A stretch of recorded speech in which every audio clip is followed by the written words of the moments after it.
Yeah. All right. Cool. Cool. So we're just gonna make sure mics are working. Okay. Everything's Check, squared check. away. Mike, Yep. Check. Unique New York. What did you have for breakfast? Cup of coffee and some of my daughter's strawberries. Daughter's strawberries and coffee. So pretty much you fasted. Yeah. Okay. And then when I treated you to coffee, you just drank water. I mean, well, if I have more than one cup, I'll have the jitters till 10 o'clock tonight. All right. So That's awesome. I wish that were the case for me. I've had a double shot espresso, 3 cups, and still no food. I would be running in place. All right, let's make sure this works.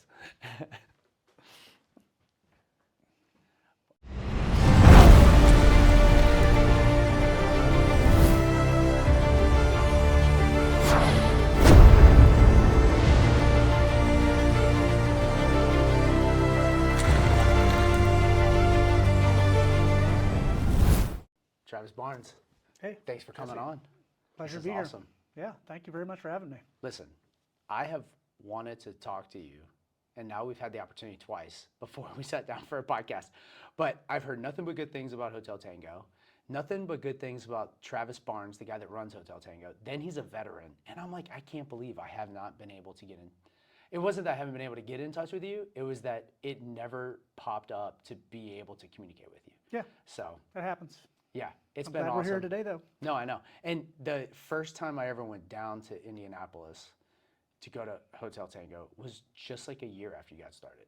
Yeah. And it was 2014. I ate at Blackbeard, and like this like new guy was coming up. I was like, oh, that's great. I hadn't even started to serve. I wasn't even in the military. I was just, taking the bride out for a nice dinner. Yeah.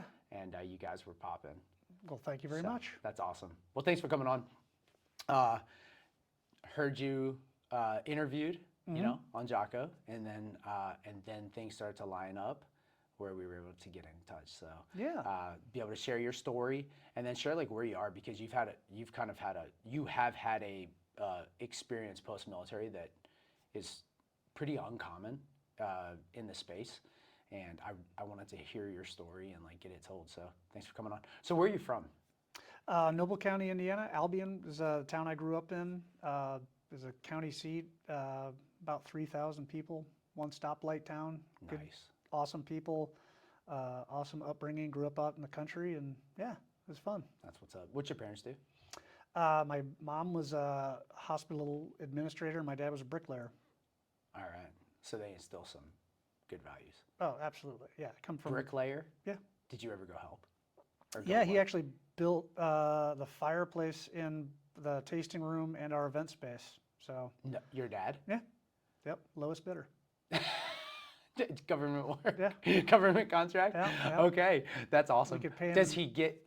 We could pay him in whiskey. That's what I was help. gonna say. Yeah. Did you pay him a whiskey? Yeah. That's awesome. All right, so you grow up small town, and for the sake of the conversation, because you have so much on the entrepreneurial side, usually I'll spend more time on the upbringing. Mm-hmm. But you go through. Did you move while you were under 18? Well, I mean, a little bit, but once we were end of elementary school, we kind of had my folks planted roots there in Noble County and went up through middle school, high school, and then graduated in 2001. And then first semester of college, 9/11 happened. So Okay. I was 19. Just turned. My birthday is September 19th, so I turned Oh, wow. 19 a week after 9/11 happened, and I knew pretty quick at that point that I hadn't declared a major. I was taking general classes. Where were you in school? IPFW. Fort IPFW. Wayne. Okay, yeah. And I didn't really have a direction at that point. It was just like you go to college because that's what you do after high school, and my folks wanted me to. But when 9/11 happened, I mean, I really felt the calling that I needed to do something, and it helped give me a little bit of direction. And I walked in the recruiter's office, and the Marine gunny that was in there was like, "What do you want to do? You've tested pretty high and everything." I said, "I want to do infantry. Like that's what I want to do." And he's like, "Oh, well, you're lucky. We got one spot left for you." So I was Just one. There's only the next guy that came in. Oh, yeah. One spot left. Right. So this guy was just like, oh, great, I'm going to hit my quota, no problem with this guy. Well, I imagine 9/11 helped. Yeah, for sure. So I spent the next couple months training, and then I didn't actually leave for boot camp until the following April, and that's where kind of my journey began. That's crazy. Stepping on the yellow footprints. So I'm on the other side. I was living in New York City during 9/11. Wow. I'm from Ocala, Florida, small town, and I had always wanted to serve. My father's not a fan of military service, so he had an influence in that. But at that age, so then I go to Manhattan, live there. 3 weeks later, 9/11 hits. Wow. My mother's birthday was September 12th. Wow. So seeing the towers billowing, so I'm walking back from the gym when the first plane hits, and I'm on 54th and I'm at 54th and 5th was where I was living, and the doorman's like, the plane just hit, and then get up and second plane hits, and then go work all day, and I'm meeting New Yorkers who have kids downtown at the thing, and it was. From a different perspective, I got to listen to people from the city where it was just struck, talk about their flight, because nobody couldn't fly out, no phones worked. So what people do is they go drink together, and I worked at a bar, and it was our most successful night in history, on 57th and 7th, and hearing their story. Well, finally, I get service, get to talk to my buddies from Ocala. They're lining up, and hearing their perspective, right, from small town, and those perspectives were different. Oh, I bet. And I was I was 18 years old. Pivotal thought process for me was, these folks from small town had one idea of what needed to be done. And these folks from New York, where it happened, had a completely different idea. And I mean, they weren't in accord. And you end up seeing that for like the next 20 years. Sure. It just extrapolated out and then magnified. Yep. And it really caused an interesting thought process in America. But so you decide to go in. Were your parents good? Yeah, they were certainly nervous. I think just because they could see what was coming, right? We'd already invaded. We'd already gone into Afghanistan. It seemed like at that point things were looking like we were going to be going to Iraq at some level. That's right. Nothing had been decided at that point. So you went in 2000. You signed a contract or something in 2001, and then but by the time you go to basic, have we already gone into Afghanistan? Yeah. So I think we were in Afghanistan in October. Yeah. It was right away. Right. So how long did it take for you to? So I went through boot camp, went through infantry training while I was at ITB, Infantry Training Battalion. They, all the infantry jobs, they come out and they kind of give their spiel, like this is an infantryman, this is a machine gunner, this is a whatever tow. And then the recon guys came up and it was like, well, that's what I want to do. Okay. And that was a fascinating part of your story, because correct me if I'm wrong, Marines were not a part of SOCOM. Nope. At that point. Nope. So they have recon, which is obviously a pretty impressive group of humans. Yep. But the Marine Corps is like, all of us are special. Correct. That was their position. Yeah, that had been their mindset, really since Vietnam, right? That all Marines are, special or whatever. And So obviously it didn't have the Special Operations moniker, but it had something else to you. I mean, the mission itself, there was, when they came up and gave their spiel, it was a lot of, traditional SNR, but also direct action. And they were kind of, I think, ahead of the curve from the other guys of knowing, like, there's about to be a war kicking off. And if you want to go with a unit that is going to be frontline going in and kicking ass, it's going to be with recon. Okay. We will be the eyes and the ears of a division at some point in Afghanistan, Iraq, or wherever we end up going. But you rest assured, we will be one of the first ones in the fight. Okay. And is that the message that they gave you as a young 18, 19 12-year-old when you're at Yeah. basic. They're just basically, yeah, if you want to, if you think, all it takes is all you got, right? Right. And All it takes is all you got. yeah.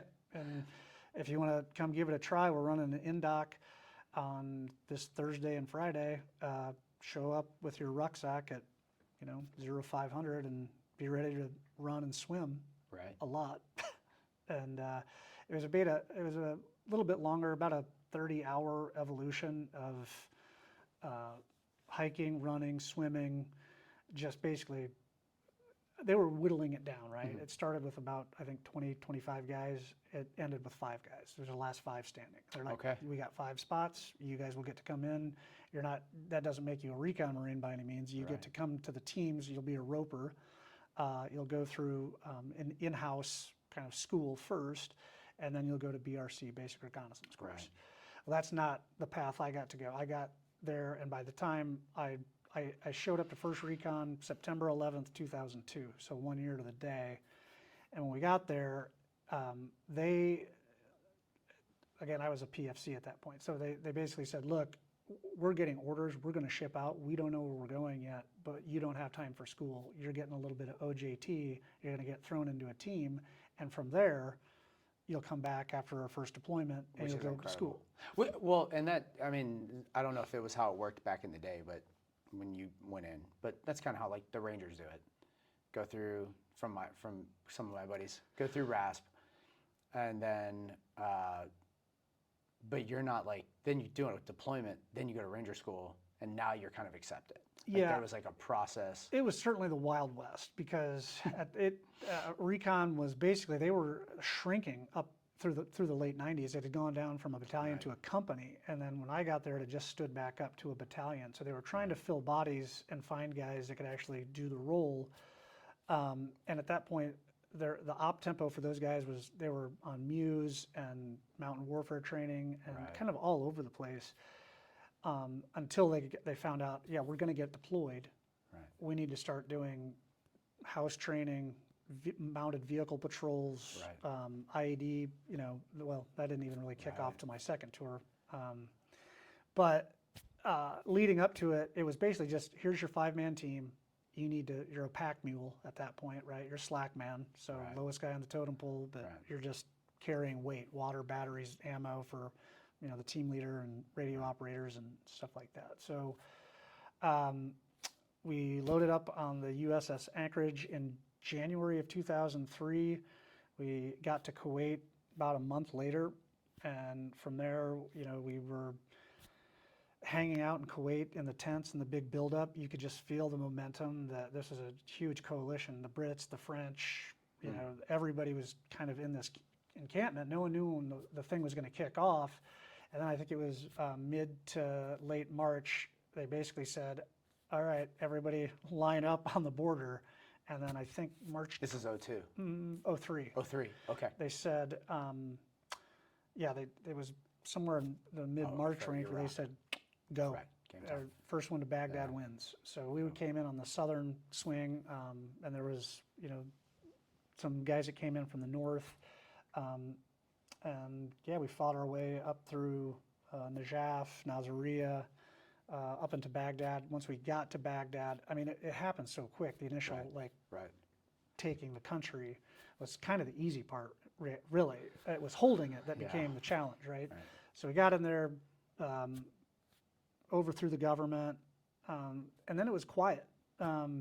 We stayed there until about mid-August, and then we were pulled back, and the name of the town I forget, but it was kind of an old bombed out military base that just we utilized as our little bombed out from Gulf War I or both that battle and just I think a lot of age. I mean, Iraq, it's the infrastructure's there. They got actually really good roads and irrigation and all that kind of stuff, but it was old, right? You could tell that there was a lot of Soviet era stuff and whatever. But and then it quieted down. So we, and in my naivete, at 19 years old, I'm like, oh, that was easy, cool. That was the war. All right, I'm gonna go home. Right. But Hussein's not discovered at this point. No, Yeah, no. He's in a tunnel. He's somewhere out there. And so I got to come back home, and then immediately they're like, sorry guys, like you don't get a break. You're going right into BRC. We got 3 spots for the guys that, you're still here. So you get home. Mm-hmm. No rest? I think we got a 96. We got a 4-day Okay. break, and then it was check in to To BRC. BRC. And at that point, after a 8-month deployment, I mean, you're not in great shape, right? You're in deployment shape. Right. So you're Beat up. thin. Yep. You're worn down. You're no fat but no muscle, right? You're just completely shredded. And we hadn't had the ability to go through a pre-BRC. Yep. So all of the running and weight carrying and swimming, like none of that. We didn't get any of that benefit. So when we showed up, it was a bunch of guys that had not been to combat, that had been through these training development programs that were like, yeah, we want to go, but we want to hear about what you guys have done. Mm-hmm. So there's a nice little trade-off there between the guys that hadn't been deployed over to Iraq or anywhere yet, and us few guys that were like, we don't know what we're doing here. We've really only done one thing. It's one deployment. So you did a 30-hour smoke show, get spun up for deployment, deployed, 96-hour rest, BRC, no prep. No, and I mean, when you do BRC, it's, we're 2 barracks down from the Navy SEALs, so we're out, running alongside, we can see them, they can see us, and that was a really cool experience, I thought. Just is there camaraderie there, or is there? There's no interaction other than maybe on the weekends, and other than, you literally are so busy all the time in that school that, the only camaraderie we would have is stealing their blue helmets. Right? Okay, so that's what you get a lieutenant's or a whoever, like that's what you're going after. You're stealing each other's goods. Yeah, and then you have some booty. But again, BRC was a gentleman's course. I mean, there was no, when I got there, I didn't know. I thought it was going to be like boot camp all over again. There was none of that. It was all of the instructors were former team guys that were going to go back to be platoon sergeants at some point, and basically they're there to pick their future teams, right? That's how it kind of worked at that point. So, I think we started with a class of around 60 and we graduated 20. I mean, so they still, even as a gentleman's course, you're still having 60 plus, I mean, when I say gentleman's course, they're not in your face yelling at you, trying to freak you out to get to quit like that. What I guess I mean is, the DOR, drop on request. That was, the SEALs got the bell. Right. Recon just said, I can make all this go away for you right now. You can be in a warm bed, there's coffee waiting for you. That's right. And that was honestly the biggest thing. It was during the water phase. That is the great equalizer of men, right? Like I don't care how big and tough you are, you get thrown in the water and sharked a few times, shallow water blackout. The water makes a coward of us all. Some guys just are not comfortable with that. And that's where the biggest attrition was, guys. What about you? You're from small town Indiana. I can't imagine that you spent a tremendous amount of time in the water. I mean, we were just rivers and lakes and playing around. I mean, I always thought I was fairly decent. That was actually where I thrived. I wasn't a great runner. I was really good with a pack. I could carry a lot of weight and I could swim. Well, as a mule myself, you guys over 6 feet, I'm always a hair jealous. I like argue with myself sometimes. I'm like, no, you're just being a whiner. But I'm like, every stride that he takes. Not when you're carrying boats, man. The small guys, they got a little bit of right. Oh no, sir. I just can't reach it. Okay. But yeah, no, that's in BRC, I would have to say we lost the most guys in water phase, and it wasn't. By the end of the class, there were about 20 of us, and then immediately, you go back to your unit, and we did a double CAX out in 29 Palms, and from there, by the time I got back, they said, we got orders again, we're going back. So I was like, holy cow. And how long BRC is how long? 3 months. 3 months. And so you made it though, which is good, right? You didn't have to redo anything. Nope. So you make it, then you find out you're going back. Your relationships on the outside, they must not be existent.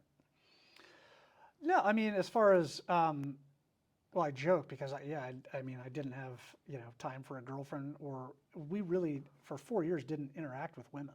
I mean, it was truly, you were so busy Right. every single hour of the day, or in my case, deployed for 9 months at a time, Right. that out of that 4.5 years, I was deployed for 2.5 years. So, Right.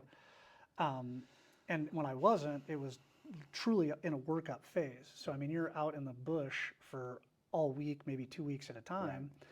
Then you come back, you've got 48 hours off, and it's right back in the shoot again in a different kind of package, right? So it's either a S&R or a shooting house or whatever it was, medical, So it was great as far as I loved it being, 21, that op tempo, Right. doing, jumping out of planes or, forward air You're control. doing all the stuff. Yeah, it's exactly what the commercial said I was going to get to do. Right. Which is incredible. Right. And Except for then- 3 deployments in 4 years can't be. How common was that? So I believe over the course of my 3 deployments, so all 3 were with First Recon, there were only about a handful of us that actually did all 3 tours together, and not in the same platoon or company, but within the entire battalion of actual operators that started off kind of where we came out of ITB together. We did that initial on-the-job training deployment, and then all came back, went through BRC. Some guys went to jump, dive, scuba, sniper. I went through jump and forward air controller. So that was kind of Okay. my job Right. on my second 2 deployments. So was- you're talking to eyes in the sky. Yep. Yeah. All the Which is a very interesting, and my ignorance shows here, but what makes a forward air control different than a JTAC or? I think the school. I mean the certification, but the FAC school was out in Yuma, Arizona. It was a 2-month long, and basically got to call in everything from mortar, artillery, fixed wing, helo, combined, Yeah. right on, dropping. Really important position. Right, dropping on top of each other, right? Right. At that point, I mean, it seemed like to me we had an unlimited budget and unlimited amount of bombs and ordnance to drop, because they were like, you're going right back over there, so you need to know how to do this, because the last thing you want is having an F-18 dropping the wrong bomb on top of a Cobra, right? That's right. So I think it was essentially they were able to say, all right, you're not a JTAC, but you're going to be a forward air controller. We have to have somebody out in the field that can call in and drop bombs, or call in a 9-line, an med evac, or whatever. But so if you have the capability of calling in air support. When I was on my 3rd deployment, I can't think of a time where we left the wire of Camp Fallujah where we did not have somebody on station, from a C-130, F-18, Cobras. There were a couple times where we were up against the AO with the Baghdad AO. We were in Ambar, but you could tell because there was a kind of a clear line between where the Apaches were and the Cobras were. Okay. Right. So, but we had at my disposal pretty much anything we wanted at all times, from Harriers, Warthogs, F-18s, C-130s, to Cobras. That was always what I would prefer, because they're low and slow and they can get down and do what we need them to do. Right.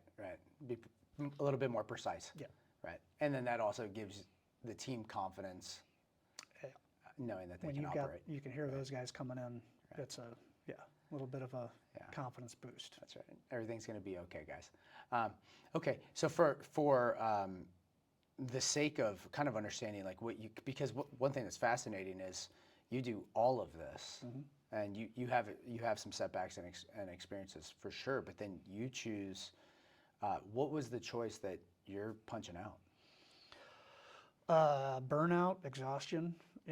For me, I don't think I ever went in to make a career of it. It was that calling to, our country had been attacked. I wanted to go and kick ass and do what I felt like was the right thing to do for our country, and in whatever capacity I could. That ended up being, in a line company in the Marine Corps. But what that also does is it gives you a lot of time to think about what you don't want to do, not just what you want to do. And I spent a lot of time talking to my mentors. I had some, on my last deployment, I had some very, very good officers, my platoon commander and my company commander. My platoon commander, Captain Rose, went on and now he's in charge of all Marine Corps Special Forces. So, I mean, he has had an unbelievable career over the last 20 years.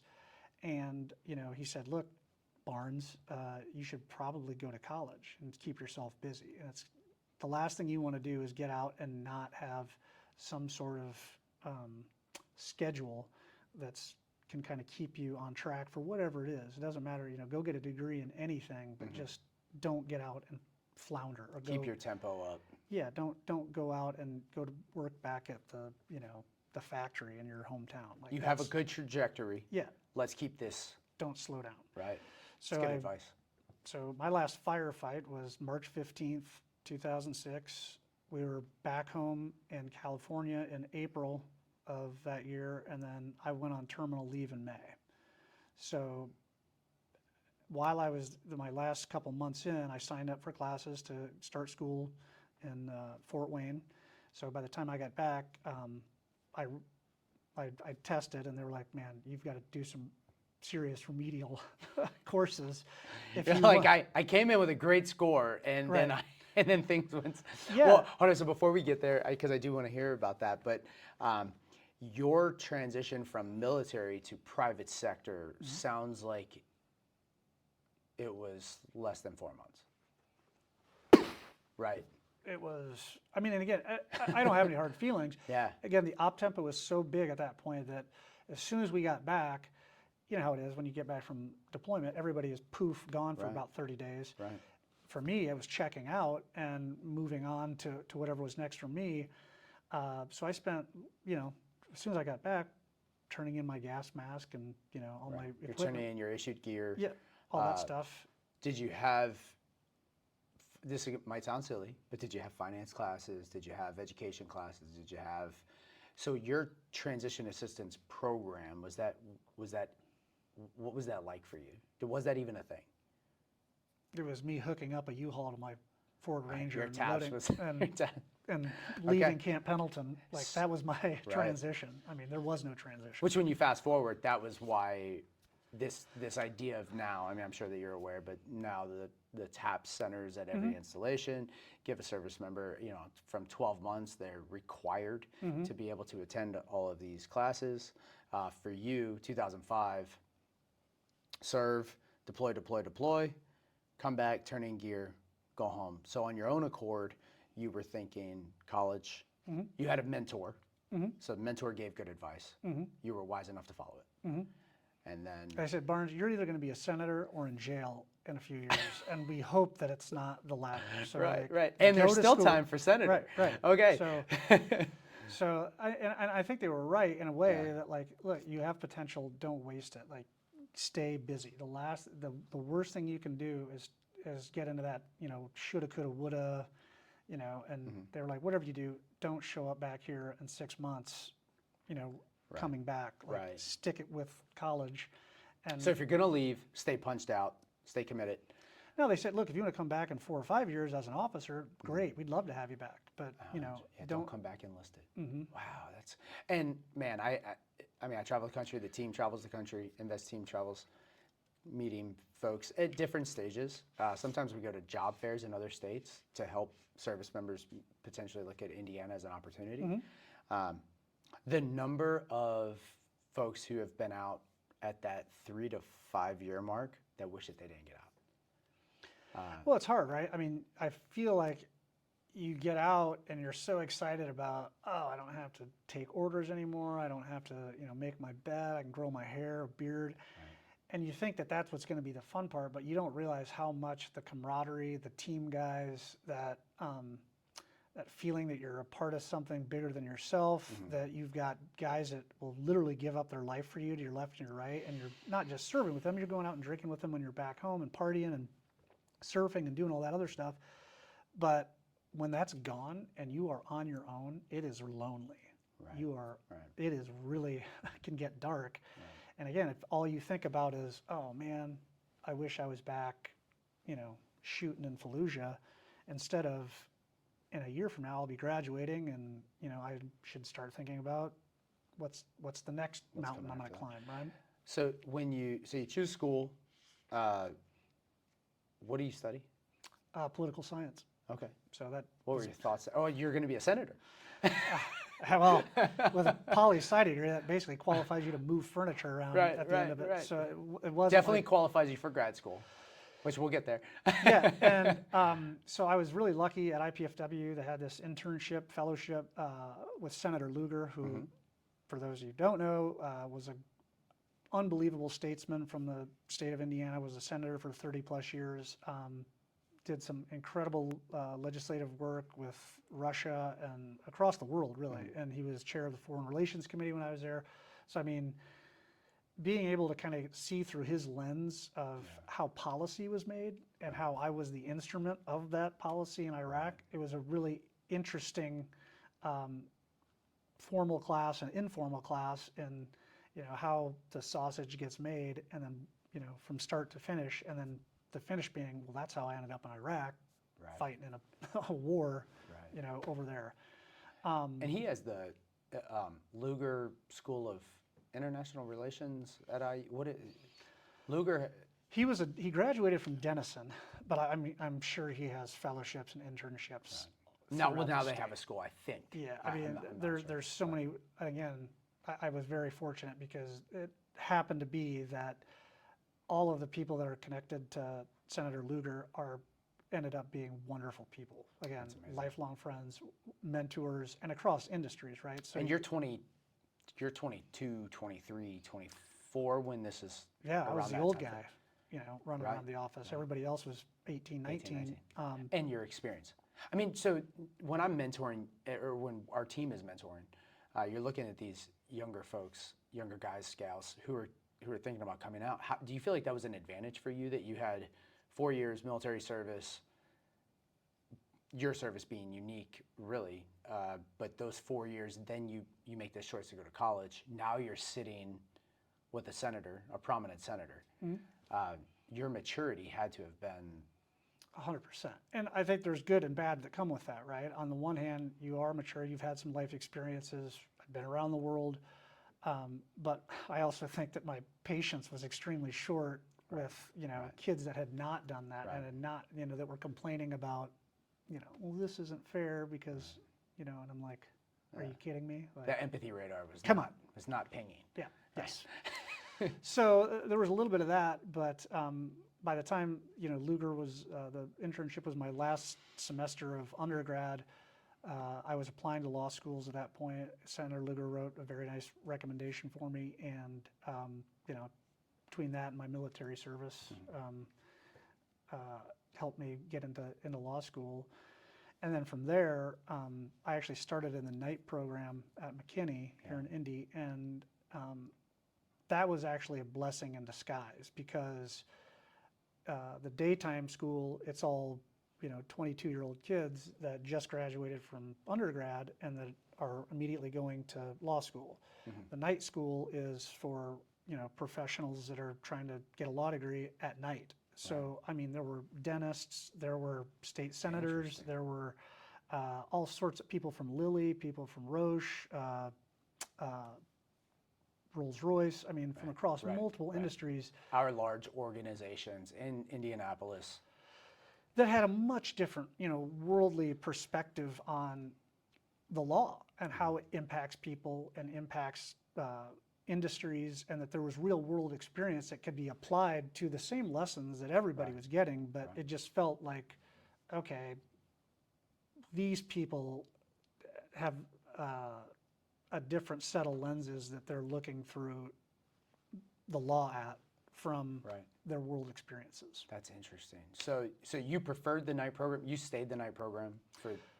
The first year I did, then I transitioned just because I wanted to get done in 3 years. Okay. So by that point, everybody. The night program would have been 4. Your first year, you're with everybody, and you're kind of stuck you're in the same 100 people every class. Okay. And then after that, it kind of, you can pick and choose what classes you want a little bit more. And it's just a little bit, there's more variety, I guess, on how you can set your schedule up. So after that first year, I wanted to catch up. So I basically went, year round. So the summer and fall semesters and the spring, summer, and fall. So I just stayed Okay. in school for the next 2 years and just knocked it Knock out. it out. Yep. That's good. So now I think you wanted to go into public policy. Is that what was driving you there, or? I mean, when I went in, I guess my thought was I'd come back home after law school and hang my shingle and be a small town lawyer and Okay. do business transactions and set Okay, up wills and estates and stuff So like not so family law type thing was what was turning you on to law, not getting into like when I say fight, but like not getting in the fight, like not engaging in current events, public policy. I was certainly still interested. I just thought that the avenue of approach that I would take would be to go back home Okay. and kind of work my way up through that. So, Okay, interesting. you know. Weave it more than. So I guess what I'm getting at is you weren't dogmatic. Like you didn't want to do this to go fix something. No, other than, I always felt like I could do more for veterans and people outside of the Marine Corps than I could inside, Yeah. right? You're kind of limited on how you can fix things. Oh, right. Well, like you said, we're the arm Yeah. of execution. We're not invited in for the debate. Correct. So, and it sounded like you were interested in that debate that was taking place. Certainly am. Certainly still am. It's just, I think that I hope I've gotten a little bit wiser about how to approach those things and where my influence can make the biggest impact. Right. And, transitioning after law school and starting the company while my wife and I were in law school, that's really where I think it started to turn. Then I did a couple internships at the prosecutor's office and at the state Supreme Court and at a couple of the firms around town, and I realized I don't think I want to be a lawyer. What a powerful conclusion at 2L or? Yeah, well, so yes, basically when my wife and I got married, I had been noticing the law in Indiana changing for a couple of years, that they were trying to get this distillation thing passed so that people could manufacture spirits, very similar to how craft beer legislation was set up in the state. And I was like, I think that would be, kind of a cool thing, right? I was already making beer in the backyard, and I started researching how to actually make bourbon and spirits. Now, if I'm not mistaken, is it illegal in the state of Indiana to have a home distillery? I believe it is. I think it is too. Yeah. I coincidentally found myself studying on gin. Yeah. Yeah. And I was like, what do you mean I can't distill gin in my bathtub? Yeah. Rumor is it's against the law. Yeah, they get pretty sour about that. And it goes back to prohibition, and Right. They want a well-regulated system so that both people don't get sick, but they can tax it, and Right. so. Right. Interesting. So did the law that you're referencing, did that change? Is that how you were able to, or is that how you were able to pull the trigger on moving forward? Yeah, so Indiana, you were allowed to produce spirits way back pre-prohibition. Once prohibition hit, it was basically illegal to produce spirits in Indiana without a big, massive license for 70 years, right? Oh. So it was a long time coming. When they opened it up, there were, I think, 4 or 5 of companies in the state that were able to get their federal license, their DSP, distilled spirit plant. Okay. And then the state license is kind of a rubber stamp. It's all of the same paperwork, just instead of saying federal, it says state of Indiana on it. Got it. So it's, kind of a carbon copy of what we submitted there. We got our license in 2013, and then we opened we went around and started raising money for the business to grow. And then in 2014, we opened our doors in downtown and started selling. That's incredible. Yeah. So while finishing your last year of law school, Was that liberating in any way? Like you knew that you weren't going to study for the board. Were you able to enjoy maybe some of the classes a little bit more, or was it now like a distraction? I guess it took the pressure off a little bit. That I was never the guy that was hung up on I need to get straight A's. Mm-hmm. You know, it almost felt like it took the pressure off there a little bit because Right. your first job out of law school, you know, they want to know your GPA and they want to see that you had a 4.0 or whatever. So knowing that, all right, it's not that I was slacking off, but it was, okay, if I can focus more of my time on getting a license and getting all of the stuff that we need to open the business, and I can direct my attention there and focus on that, that's what I did. Perfect. That's well, and not to mention, you're going into a heavily regulated industry. Very. So that background, the law background into a heavily regulated, I'm sure that you were able to save some costs. Oh, tens, if not hundreds of thousands of dollars between the work that my wife, myself, and some of our original kind of founder people did along the way, that it would have been, yeah. I mean, I can tell you that I think we did get a quote at one point for one of the bigger firms downtown to just, if we said, hey, get us this license, it was like $50,000. Oh my goodness. And how many hours was that they're? It's really more about what was, I said to my wife and our partners, I was like, we're going to pay them $50,000 and this is a new law. Like, they don't know any more about this than we do. Right. Like, so why are we paying them to learn? And you've been trained. Yeah, we can go and do this, guys. That's right. And a lot of it was, you know, I will say that confidence from the military of like, hold on a second, like we can do this, right? Like it's, in some cases, obviously it's better to beg for forgiveness than it is to ask for permission.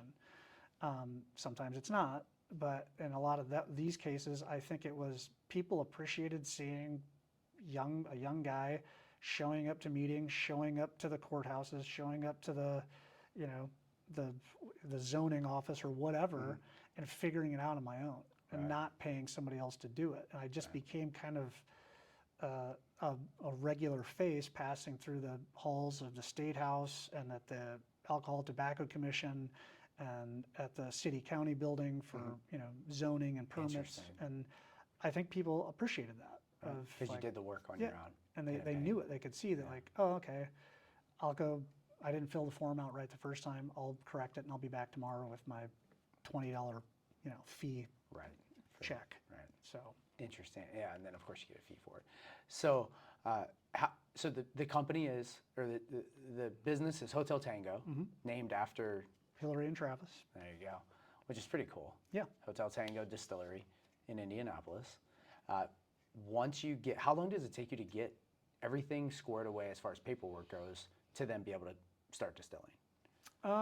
It was about a year from inception, initial business plan, raising some initial capital seed round money to, you know, get a lease in place, a building that was zoned properly, some of the construction we had to do on the building to get it fit for producing spirits, right? Because I mean, it's a consumable product, so it has to be made in, there's certain regulations that we had to have that you can actually consume this product after it's been distilled. Right. And then, yeah, I would say it was really about a year long process before we opened our doors in September of 2014. Okay, which is crazy because I was there December.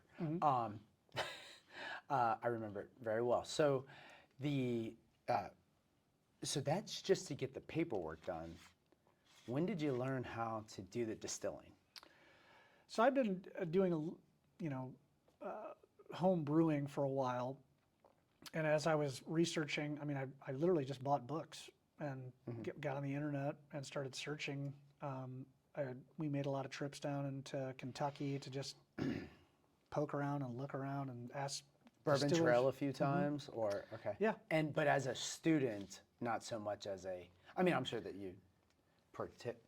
Yeah, I mean, well, I knew enough to be dangerous. I'll say that, right? So, but kind of, you know, we were building the car as we were going down the road in some ways, and some of that was literally perfecting our recipes. That it took, you know, years, right? You make bad whiskey before you make good whiskey, and then you find out Okay. there's really no such thing as bad whiskey, only better whiskey. Okay. Oh, is that? And that's what I say, right? Different strokes for different folks, right? Okay. Who am I to judge Right. what you like? Well, this is what I hear about IPAs. I mean, I'm a Belgian beer fan, and I'm not an IPA guy. Mhm. And a buddy of mine who brews said, well, the thing is, if we don't make a batch that we like, then we just throw a bunch of hops in it, call it an IPA, and now it's good beer. Yeah.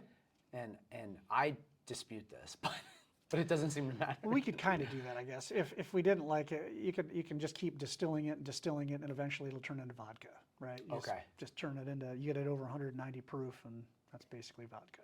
Okay, interesting. Oh, right, yeah. So, well, which I will say, you guys have great limoncello. Thank you. That's One of my favorites. that's a treat. Okay, so you learn how to distill. You go on the hunt. You're figuring it out. September of 2014, you open the doors, and you have a product to sell. How's everything going as far as business goes? It started unbelievable. The community was very receptive. You know, I think people were excited about spirits coming back to Indiana for the first time in 70 years. I think that location mattered. We were kind of in an up-and-coming neighborhood downtown, and we had Regentrification was taking place a little bit. Yep, we had plenty of parking. That helped. You know, there were some already established places. Bluebeard was across the street. Yep. You know, so they've always James Beard dominated, so that helped. And I think we just created a really inviting, relaxing, fun environment for folks to come in and try spirits. Yeah. And that was, always kind of our mission was to not be pretentious or, so fancy that it became intimidating for people. We wanted folks to feel comfortable coming in and not feel like, ooh, this is not my bag. More of like, oh, we can give this a try because it looks so fun and feels so comfortable. And we just wanted to create a space that invited everyone. Yeah. I think you guys have definitely done that. I mean, from the outside perspective, from the impact of, not knowing you, not having met you, but then knowing everybody who's gone to hotel. Nobody has ever said a negative word in any circle that I've traveled in. So I'm sure that there's people out there that aren't happy, whatever. I mean, that's just the nature of business. Just, you go far enough down on the Yelp reviews, you'll find one that wasn't. Yeah, it's funny. My wife is from New York, and she says that, or Jersey and then New York, and she says that reading Yelp reviews, it's very important that you have context of where you are. Yeah. So, I mean, like a 4-star place in New York is a phenomenal place, Right. right? Whereas here, the critiques are far less here. So, like you said, you're going to have to go pretty far to find any criticism. Yeah. But you guys have done a great job. So that's 11 years ago is when you opened those doors. That's 11 years of real entrepreneurship from a veteran. Yeah. And so you go vet, you go school, you have a dream while you're in law school, you execute on that dream, and you get to live it out. Yeah. I'm sure with some major adversity along the way. What does that look like from an entrepreneurial standpoint? It's different every day, right? There's and within the life cycle of the business, the challenges, they certainly change, day to day, month to month. Launching new products, marketing, sales, don't run out of money. Like there's always that balance of growth versus having enough dry powder to get through lean times. Kind of understanding the cycles of the alcohol world and that it is seasonal, right? We have our last 3 months of the year are always much bigger than our first 3 months of the year, right? So we've kind of got this trend of going high and to the right. From Nobody January. does dry December. No. And you go from, Halloween through, then you've got Thanksgiving, then you've got Christmas and New Year's. I mean, there's a lot, and everybody just kind of gets it out of their system. And you're right. And dry January is a real thing now. Yes, it is. And you know, over the last really 5 years, I mean, we've had inflation, recession, global pandemic, and you know, now tariffs, and you know, there's just, I almost feel like the fear of the unknown is worse than the actual unknown. The devil that you know. Yeah. Right. So I'll pause on that. So since 14, you've had quite a few ripples in the economy, if you will. For sure. Is COVID the first big one, or was there anything between 14 and 20 that was cause?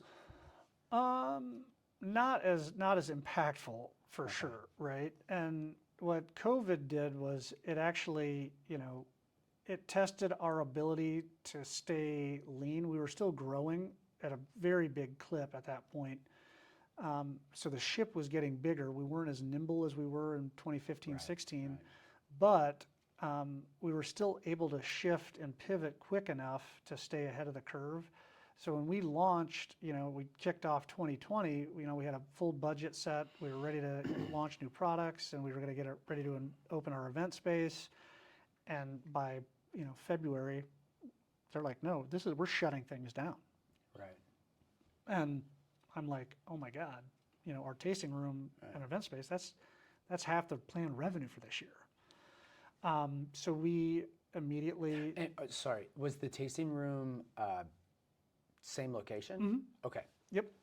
So I brought in kind of my leadership team, and I said, look, guys, throw that budget out. Like, that's not going to work. Yeah, and you did that by March of 2020? As soon as, at the beginning of the year, we had a gal that was working for us who had literally just got back from teaching in China, and she was like, there's this thing over there that's going on right now, and like, it's like, if it comes to the US, it's going to get wild. Right. And we started hearing this, and then I was like, I initially thought there is no way in hell they are ever going to shut down bars and restaurants. I mean, there will be riots in the street if they do this. Right. And sure enough, 30 days later, when it was coming, I brought everybody in. I said, look, what are we going to do here? I mean, if we lose half the revenue of the business, we're going to have to fire half the company. It's kind of a start over unless we can figure something out. And I was researching, I was looking around, and I was hearing we have shortages of N95 masks, toilet paper, hand sanitizer. And I was like, wait a second, hand sanitizer, that's just high-proof alcohol, isn't it? Right. So great pivot, by the way. Did a little research and found out it's basically we could take our vodka that we had tons of and add a couple more ingredients, denaturing agents to it, which makes it, you can't drink it, or you're not supposed to. You're not supposed to. Rumor on the street. Right, yeah. If you want it bad enough, I guess. Right. So we started producing that. We turned our event space into basically an FDA regulated hand sanitizer factory. We converted all of our tasting room people to hand sanitizer factory employees. Our sales team moved from selling alcohol to hand sanitizer. We were donating a ton of it to nonprofits and schools, but we're also selling it to for-profit and a lot of government stuff actually that needs. So is it labeled Hotel Tango? Mm-hmm. And that's fantastic. Yep. That's Yep. great. Yep. Yeah, we kept kind of the same branding and marketing piece of it. And we really became a hand sanitizer company for about 90 days, 120 days. My biggest fear was, though, we should not be losing focus. We are a bourbon company here. We're doing this to save the company. And are you, I mean, I imagine resources are limited. So you have to be using a still or pot or whatever to do that when you would probably like it to be doing something else. Yes. Yeah. So what oddly happened was with all those other shortages, people, in real time in 2020 thought, oh man, the world is ending. I need to pantry load all of these things. Which were odd things, for the record. They were. One of them happened to be alcohol. And I mean, alcohol saw the biggest growth spike Yes. in probably 100 years. I mean, it was it went crazy for a while. And I was like, this isn't going to last. But neither is the hand sanitizer. So I was like, we have got to be very careful. The last thing we want is Johnson & Johnson's going to catch up, right? Like these guys are going to, they're going to meet the need. It's just a matter of time. So we've got a small window, get in, get out, and get back to alcohol. And that's exactly what we did. I was on the sourdough train for the. Oh. Yeah, I feel like you did. I don't know anybody that did both, but I think you either did sourdough and baked goods, or you did a lot of alcohol. I went we still have our sourdough. His name's Jerry, but our starter. But that was our train. But we knew plenty of folks who were regularly tasting different bourbons. Yeah. During COVID. So to your original question about kind of the challenge beforehand, before COVID, it was really about standing out from the crowd within craft spirits. And differentiating ourselves from all the other big brands. Post COVID, what happened there? It was kind of a perfect storm, and we're still going through it. It's really a combination of overproduction of bourbon and optionality. Before COVID, in the alcohol world, it was a three-legged stool. You had beer, wine, and spirits, and that was for 100 years. I mean, that's just what was legal in most states, and people could buy at the liquor store, the grocery store, or wherever. Post-COVID, you had the introduction of RTDs, so the seltzers, right? So High Noon, and people were like, is this going to be like Zima, or is it going to stick around forever? Well, it's stuck around, right? And it's one of the only categories that's still growing. You have non-alcohol beer now, which Athletic is still the fastest growing beer in any category. Okay, You have interesting. marijuana. Are they on their own still, or have they been? I don't know gobbled if they up? have, but I know that I've seen they have a very high valuation. It's in the billion range. Right. So, which is crazy for any beer to get that value, but a non-alc, that's even, I would argue, a bigger anomaly. You have marijuana, that even though it's not legal in Indiana, it's at this point, it's legal in all the donut states around us. One, it's very confusing how the labeling with all of the different, without getting into like the specifics of it, but there's so many different things that apparently have the same end result. Yes. That are legal or are regulated differently. Makes it, well, I mean, it's almost like you need to be a lawyer to understand it. It really is. I mean, that's the problem. I don't think that the regulators understand it as well as they should. And that's because the laws are ambiguous, and the producers of some of these products have gotten very clever about down to the molecule That's right. Yeah. of what it actually is and whether or not that is a legal or illegal substance. Or has it even been addressed? I mean, They're trying to address it, but they can change these molecules so quickly that it's like, nope, that's not illegal anymore. That one's not. That's not that. You haven't addressed this. Yes. Right. And since you haven't addressed it, I can profit in silence. Correct. Yeah. That's. So I mean, So it makes your business incredibly competitive. it is. I mean, within the alcohol world, we have. I like to say we have two big guideposts, right? The feds care about paying taxes. Do not miss a tax payment. And the state really cares about not serving under 21. Okay. So if you can do those two things, there's quite a bit of wiggle room on what you're allowed to do and produce and how you sell it. But if you miss tax payments or you serve under 21, you're going to really upset the regulators. So don't do those. Don't do those. The other big ones, the other two big factors that have really disrupted alcohol the last couple of years are weight loss drugs. So Ozempic, Mounjaro, like those. You're not supposed to partake, are you? I've been told anecdotally that you can't. That your body it feels full, and so that makes you not want to eat, but it also makes you not want to drink. And I've had buddies on it that after. They'd come out and we'd have 3 or 4 old fashions before, and now after the first one, they're like, I cannot physically make myself do this anymore. Yeah, interesting. And then the newest one that I've been reading about that I think is the scariest and potentially could have the biggest impact in a weird way is online gambling, and especially for Gen Z men. Yeah. That you basically have got a drug dealer in your pocket on your phone that is hitting you up all the time, and there is anecdotal evidence to suggest that Gen Z men are spending their paychecks on online gambling before they're even able to get to a liquor store or the bar to buy a beer. So they're they don't have the expendable cash because they're losing it to FanDuel or whoever. Right. Man, you know, the world comes together when it's supposed to, but I also have just started reading or diving into this. I mean, you know, because for a long time, 20 some years ago, you could play poker online. Yep. And I knew people that did quite well, and then it went away. And the arguments were to me, all the arguments then to eliminate it would be the same arguments that we would use today to not legalize gambling in this format. Yeah, I mean, it's not that we're here to. The cat's out of the bag. I mean, Right. the Pandora's box has been opened, so it's going to be hard to close it up again. But I certainly think that there are better ways to regulate it and stop kind of the, you know,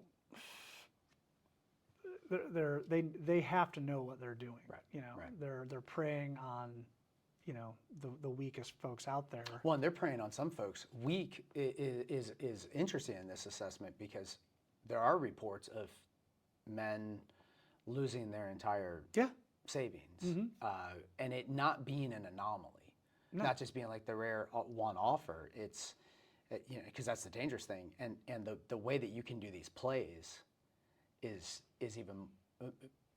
I mean, it encourages very risky decisions when you can gamble on almost every play. I was at a Pacers game a couple weeks ago, and I was watching this guy in front of me. He was betting in real time on the game, on players. I'm like, this is insane. Right. Like, Well, and I think somebody did recently address this. It connects the average Joe to the game in a way that is almost unhealthy, because now if that player doesn't come through and the average Joe loses, there's tension. Yeah. That is at a higher level than what it ever has been for a sporting event. So, and that's impacting sales of alcohol as a result. So that impacts your business. So you have a couple things impacting your business at the same time. But then you were able to be agile during COVID. How do you, like, if you were to project 5-10 years, how do you think there's a level of agility within this community? So I think that what we're going through right now is a reset, both on a consumer habit, consumer trend.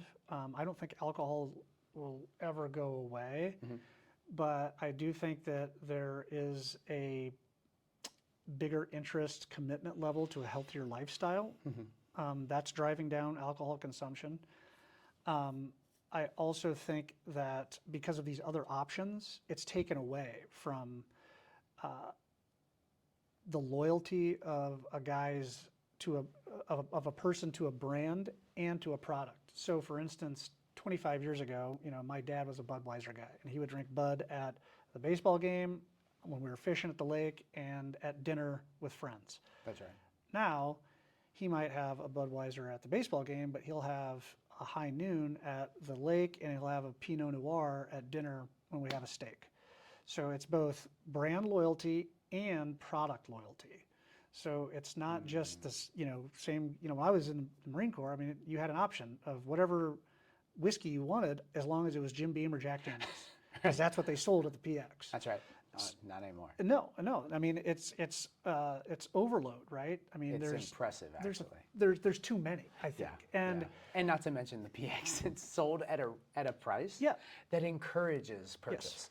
Yes, it certainly does. So I think that over the next few years, everybody's searching for what the new baseline is. Right. And then once that is found, I think you'll be able to start growing again, not kind of the way it was pre-COVID of these triple-digit growth years. Those are probably gone for a while. There's always an anomaly and an outlier, right? And if you've got a big pile of cash and you can just spend your way to growth, that's one thing. But I also think that there is, on the secondary market of bourbon, there's this whole kind of Wizard of Oz behind the curtain thing happening. And right around the same time COVID hit, a ton of private equity money and investment banks came into the bourbon world. They didn't have a brand, they didn't have a label or a bottle. They just said, produce as much bourbon as you possibly can. Here's $50 million. Produce 50,000 barrels of bourbon, and I'm just going to resell it on the secondary market when it comes of age. Gotcha. There were so many of those going on 5 years ago. I mean, there's a bubble of bourbon out there, and it's starting to pop a little bit right now.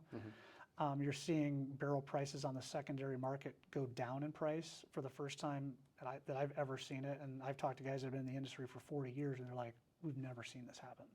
Bourbon appreciates. It gets more expensive every year that it gets older. Now it's flatlining. In some case, you're seeing it go down because it's not that the product has changed or that's not as good. It's that the producers of that bourbon need cash. So they're liquidating it at lower prices because if they don't, they're going to miss a bank payment and they're going to pull the note. So you're telling me now's the time to buy some? I think that you're going to start to see, I've already seen it, and part of this is because of tariffs for the big guys, right? Yeah. So the tariffs, I did want to ask you about how do tariffs impact they impact us, but not in the way that, not directly. It's kind of an indirect, it's a competitive landscape. We don't sell anything in Europe or Asia, but Jim Beam and Jack Daniels do. Now, if their tariffs go up, 50 to 100% on every bottle, what I think they would do, I've heard they're going to do, is they will pull back from those markets and they will trade volume for margin, right? So, and in that case, you're referencing like a reciprocal tariff. So they'll just say, we'll just stop shipping over to Germany for the next 2-3 years. We will pull back that volume. For instance, I read somewhere that Canada stopped selling Jack Daniels, right? They just said, we're not going to do it anymore. And Jack Daniels came out and said, okay, that's fine, Canada. Canada sells 1% of our overall annual. We can make that up in Indiana, right? By dropping our price. Drop the price, increase marketing, and volume will go up. Right. So And we'll Gentleman's Jack will be 35. Yes. Got it. That's pretty good. So that's an interesting play. So I can't do that. I cannot drop my price to compete against that price point. So that's the secondary and tertiary effects of tariffs that can impact a smaller market distributor. And I think that's going to happen to a lot of small guys, right? They're going to have to make this decision of, all right, do we drop price for a little while? Do we just pull back and only sell through our tasting rooms for a while? There's certain levers you can pull, but it's not like you just pull one lever and it fixes everything. You pull one lever, 3 more are going to go the other way that you're going to have to account for down the line. You're like your own little Federal Reserve System, just trying to figure out what's the right movement here. It's a patience game. I don't think that any of this is going to self-correct in the next couple years. I think it's going to take 5 to maybe 10 to normalize back out where the right amount of bourbon is being produced and the right amount of brands and labels are able to fit on the shelf. Okay. So what an interesting 11 years for you. And so how do you see your future? Like, what do you see for you in your world, family? You've got some responsibilities. So you've been fighting the fight. How does that impact you? Like, does that wear you down? How does that? Oh, for sure. I mean, it's been a grind. I've spent the last basically year. We hired a president to come in and kind of take over my role. I've taken a step back, which has been great. I haven't been able to do that in 12 years at this point. It's been, I think you said last time we chatted, the second to last time, you said I'm going to be able to take a vacation with my family for the first time and not have to worry about, needing to call an HVAC guy. Yeah. Like just as an example. Yeah. Yeah. Yeah. Yeah. Yeah. I mean, the cost of entrepreneurship does go overlooked. It's very attractive to a lot of people, and we were just talking about this, but the cost on the human, the toll is significant. And the family. I mean, because if dad's got to leave the lake, Right. that impacts the experience of. For sure. Yeah, I mean, you just can't turn it off, right? Right. I mean, you're always on call. When you're the top guy, you've got to be the one that fixes it. And sometimes that's, a simple thing, but sometimes it's, oh my gosh, like we need full strategy, if we don't fix this, the ship is going to go down. Right. So, Right. And you've kept it up. And you've done a great job. I mean, it really you can't say it too much to say the kind of quality that you guys have done. So what do you see as your future? Right now, I'm open. I'm kind of taking the summer to explore new options. I love leadership roles. I think that I've got a tremendous amount of grit and discipline, which I think are two traits that you have to have in business leadership, entrepreneurship for sure, but to lead anyone, anything, you have to have this kind of mentality of grit, right? I don't think that there's a word or words other than that of like you're just going to roll with it. You're going to figure out a way, no matter what the odds are. You're going to take that hill, Right. and you're just going to left foot, right foot until you get to the top of the mountain. The one thing I've said to a few people since we talked the first time, I said, man, the guy said, I just love leading teams. And that has stood out to me quite a bit, especially in our organization and organizations that I'll work with. Not everybody has that as a statement. Because, I mean, we were just chatting in your office, right? And that was something that came out. And it calls introspection for myself, and I've talked to some buddies who run some businesses, and the opportunity to lead a team. Everybody, it's kind of like entrepreneurship. Everybody wants to be a leader, but then you get called to leadership, and the cost oftentimes is greater, or the skill set just isn't there. And I've wanted to ask you, so now's the perfect time. It's like, what about leading teams did you love, or do you love? So I think going back to the Marine Corps, and you're a team guy, right? So when you get there, you're looking up to these superhumans, right? When you show up, and you think everybody is an alpha, and you're just trying to keep up, right? Right. And you want to be an alpha. I think I realized through some of my leaders along the way that I found to be the best, where they weren't always the alpha. They could be the Bravo. They were just as good at following the leader as they were when they were called to be the leader. And I think that those traits are different than just being that alpha that's always in the front of the pack. I think that some of those Bravo leadership traits are, listening, empathy, flexibility. The alpha doesn't always have those. They're just like hardcore. We got to punch. You will adapt to my plan. Right. Right. That. And sometimes you need that, and sometimes that's the right thing, but sometimes it is the guy that can sit back, take in everything, and then come back with a more strategic plan to get everybody on the team to the top of the mountain. So you're not having as much attrition, right? And for me, that's what I've learned through entrepreneurship too, is you can't always be that guy. One, it's not like it is at a recon unit or the SEALs, where you're having the top guys from the top units show up that are already trained, that want to be there, that already have the skill set, that have already been vetted by the military to get to that unit, and then they show up and then they start.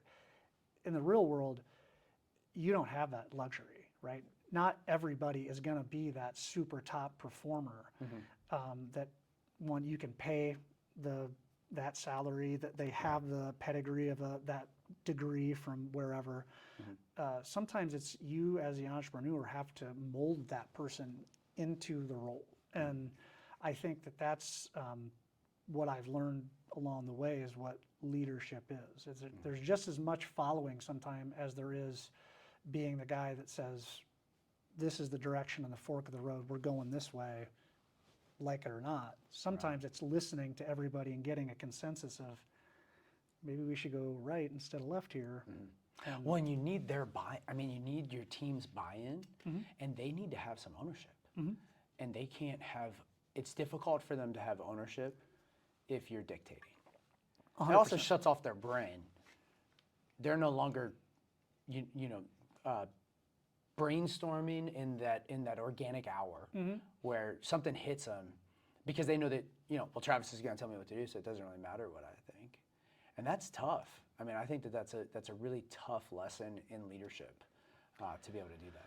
Well, yeah. I mean, what is it? They're not called likes. They're called orders for a reason. You don't have to like it necessarily, but you still got to do it. And Right. I think that, but that gives you.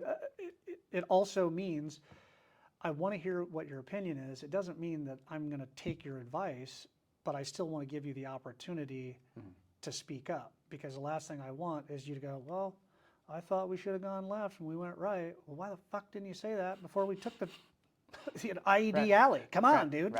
Right, exactly. Yeah. So, and I also had leaders that were willing to listen to that too. And like, hey, Trav, I know we don't want to do this patrol in the daytime, but the colonel says we have to, so we're going out in the daytime. Right. Suit up. Right. Oh. Okay. Yeah. Okay. So you're going to suit up. But in your world, for the last 11 years, I mean, there are some things that are non-negotiables, because you're also, like, you've state and local, state, fed are all a part of your process. Whatever they're telling you that you're going to do, everybody has to understand that this is what we do. But then once you've met those requirements, then you can have your team broaden their horizons a little bit to help grow. Yeah, no one likes bad news, for sure. But what's even worse than bad news is a surprise bad news, right? So I feel like delivering bad news as early as possible so that people can, digest it, understand it, and then say, okay, how do we overcome this? Like, what's not just here's the problem, but here's a problem and here's what I think the solution is. Anybody else have any thoughts on the way we're about to move here? If so, speak now, or we're going this direction. Right. And you guys, I mean, is there an example that you'd want to use from Hotel Tango that you've done? I mean, I'll go back to the COVID stuff and the hand sanitizer. I think that when I initially brought this up, there were people, rightly so, that were like, Trav, we have no idea how to make this. We're regulated by the TTB, the Tax and Trade Bureau, not the FDA. Like, how are we going to navigate both of these worlds?